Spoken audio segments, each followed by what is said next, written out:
Hi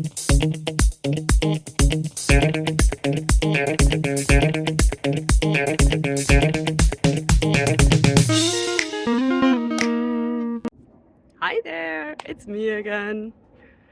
So you all probably recognize the plant that's behind me, right? So the question today is, what will happen if I touch it? Although that one is too easy, right? So let's look at another question that might be a little bit more interesting.